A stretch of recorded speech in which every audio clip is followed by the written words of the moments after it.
Hello everyone, আমি মোসাম্মদ সীমা আক্তার। আমি দশম শ্রেণীতে পড়ি। আজকে আমার প্রথম ইউটিউব ভিডিও। আমার চ্যানেলটি খোলার কারণ হচ্ছে আমি চাই যে এসএসসি 2026 পরীক্ষার প্রস্তুতি সবার জন্য সহজ হোক। আজকের ভিডিওতে তোমরা শিখবে ইংরেজি মডালস ভার্ব খুব সহজভাবে বাংলা ব্যাখ্যা সহ। চলো শুরু করি। Modals verb. মডালস ভার্ব হলো এমন কিছু ভার্ব যেগুলো মূল ভার্বের আগে বসে এবং তার অর্থ বা অবস্থানকে পরিবর্তন করে। Modals verb. ইংরেজিতে মডালস ভার্বগুলো এক ধরনের সাহায্যকারী ভার্ব।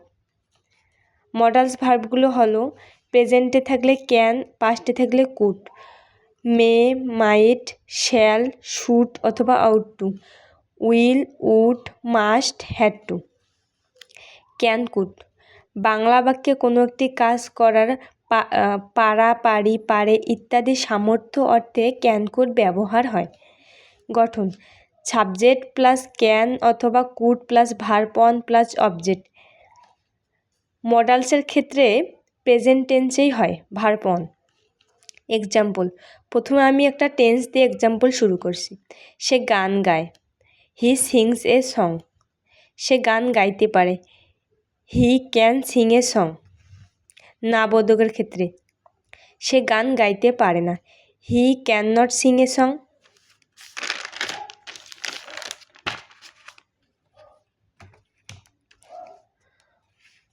প্রশ্নবোধক হ্যাবোধক: সে কি গান গাইতে পারে, can he Singh a song. প্রশ্নবোধক নাবোধক: সে কি গান গাইতে পারে না, can't he Singh a song. Could দিয়ে অতীতে: ছেলেটি গাছে আরোহণ করতে পারত, the boy could climb up the tree. Note: বর্তমানে পারে ক্যান, অতীতে পারে কুড। মে, মাইট সম্ভাবনা অর্থে। বাংলা বাক্যে পারা, পারি, পারে অর্থে সম্ভাবনা প্রবাবিলিটি বোঝালে মে, মাইট ব্যবহৃত হয়।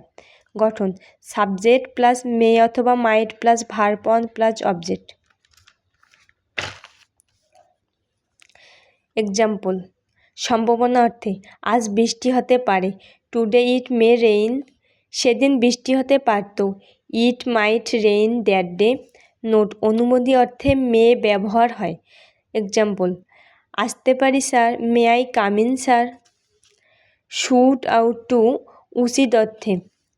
বাংলা বাক্যে কোনো একটি কাজ করা উচিত এই অর্থে should ought to modals verb হিসেবে ব্যবহার হয়। গঠন: সাবজেক্ট প্লাস শুড অথবা ought to plus verb on object. Example: আমাদের পিতামাতাকে শ্রদ্ধা করা উচিত, we should respect our parents. শিক্ষার্থীদের ইংরেজিতে গুরুত্ব দেওয়া উচিত, the student should give importance in English. তোমার কি সেখানে একা যাওয়া উচিত, should you go there alone.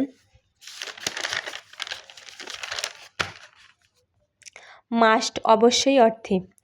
Bangla বাক্যে কোনো একটি কাজ অবশ্যই করতে হয়, করতে হবে, করা উচিত বোঝালে মাস্ট ব্যবহার হয়। গঠন: subject plus must plus verb on plus object.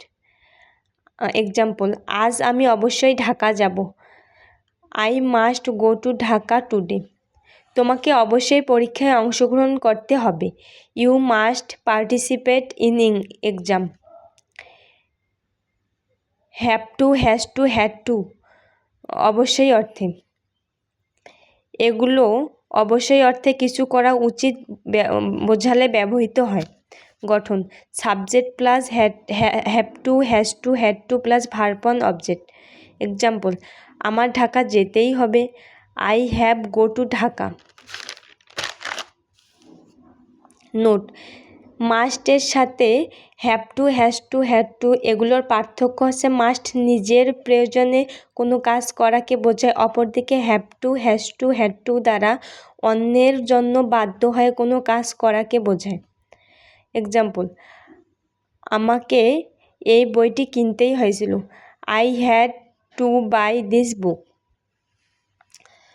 বন্ধুরা, ভিডিওটা ভালো লাগলে একটা লাইক দিও, সাবস্ক্রাইব করে পাশে থাকো। নতুন নতুন ভিডিও আসবে তোমাদের এসএসসি প্রস্তুতির জন্য। ধন্যবাদ।